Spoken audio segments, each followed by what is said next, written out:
Yeah, crackheads remind me of Skeletor. When you consume crack, heroin, other opiates, you're never buff like Skeletor. I mean, women complain about how Barbie dolls made them feel inadequate. Well, how do you think I felt as a chubby 11-year-old dealing with Mr. He's got a fucking 8-pack. 8-pack. Look at the size of those biceps. And he didn't skip leg day, this Skeletor. But anyway, the Skeletors that I'm talking about are the crackheads that roam around the city. And I'm sorry, it's not just crackheads. It's nihilism. It's not singing from the same hymn sheet. I'm not saying we all have to be conformist normies.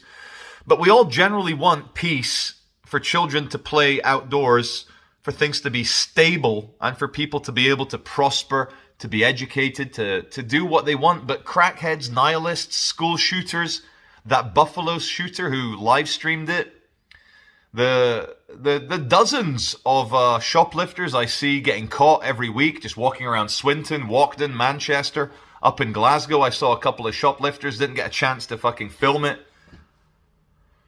And like many of you, I watched the latest Texan school shooting with absolute horror. I've got 3 children who are primary school age, and those scenes of seeing those parents run back towards the school, knowing that their kids might have been murdered, and that cop, that sheriff who lost his 10-year-old daughter, and he had to go into the school to try and kill the bad guy, and his daughter was killed. And why? Why? Evil exists, and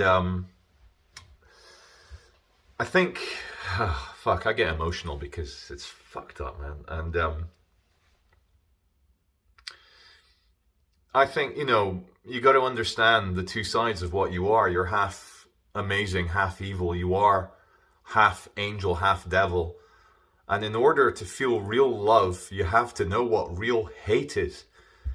And if you don't hate evil, if you don't hate the energy of people who may suddenly lash out and kill children, hurt children, then you're half a person.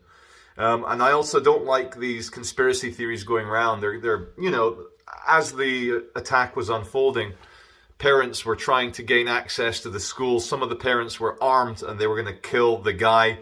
But the armed response, the SWAT team, special weapons and tactics, were already in the school, already chasing down the demon and already shooting him dead. And I can see why the parents wanted to go in there, any parent would. But trust me,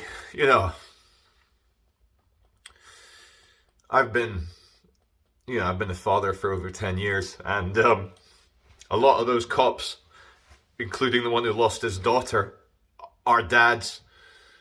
And if they were holding you back from going in there to kill the guy, it's because they were getting in there effectively to kill the guy quickly, and having more dead parents wouldn't have helped the situation. That's all I want to say about that. So I trust you've all seen the Fritz Media version, the objective version of the slate tile attack of the crack.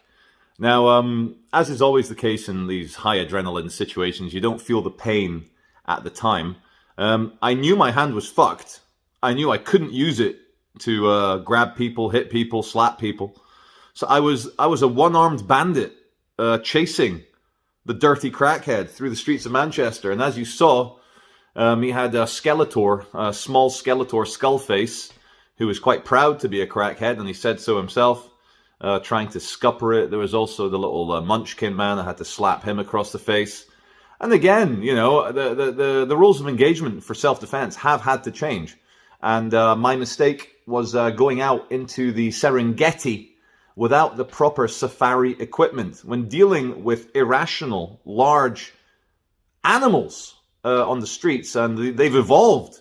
It's not just like, yeah, I'll snap your jaw, mate, I'll snap your jaw, and like fisticuff. I'm quite happy to slam a crackhead down.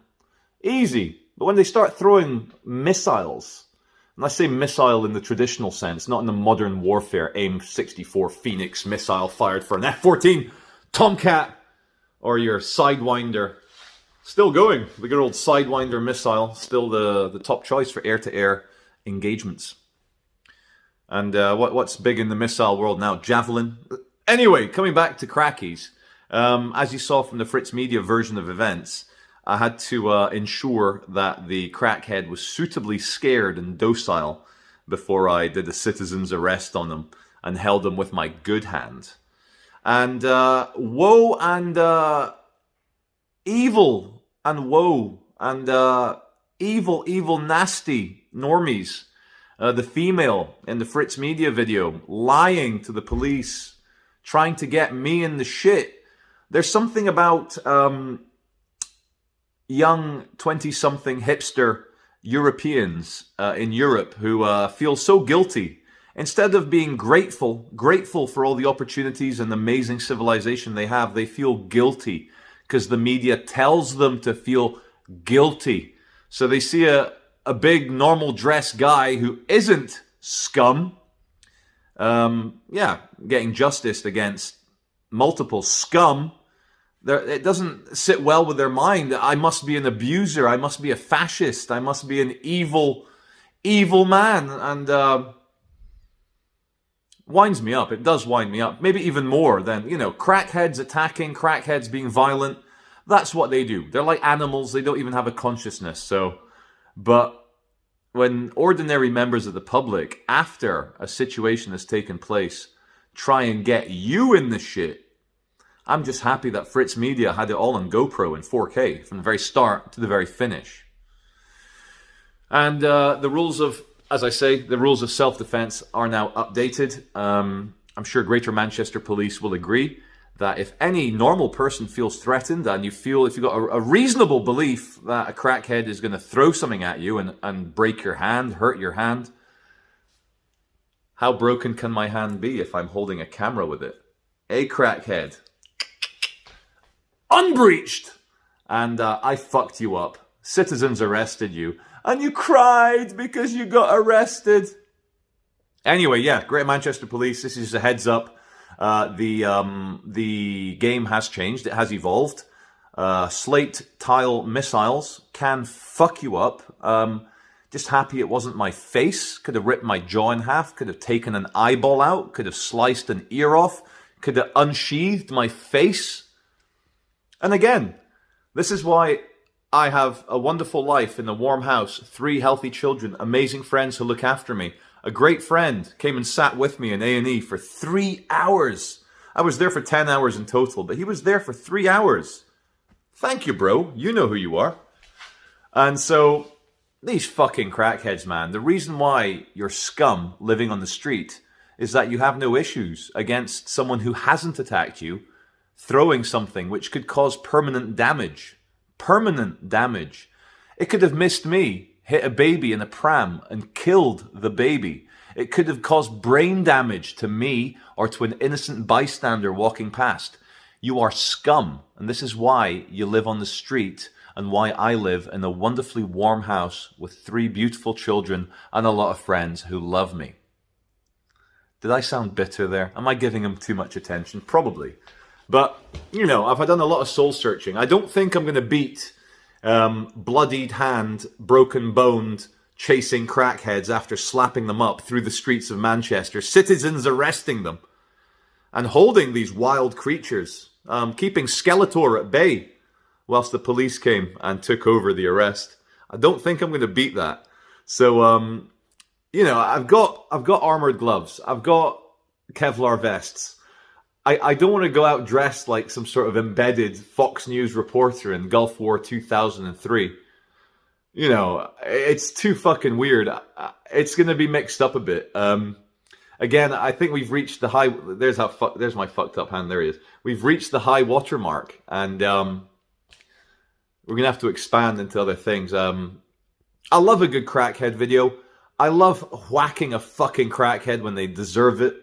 And I love exposing them so that we know what we're dealing with. And I've had so many people write to me. They know who he is. They know where he sleeps. They know which houses he stays at when he's not being a fucking scumbag on the street. But his punishment is to be him, to continue being him. And we're going to keep these videos exciting. We're going to do a lot of more new stuff. And you don't watch to see me sit down. So the hand's okay. The hand is healing. I'm getting mobility back in the finger. And after 10 hours in A&E, the doctor was like, nah, it's not broken. We don't have time to x-ray. You go home. If it feels broken in 2 days, come back in. I was like, it's not going to feel broken. Thank you.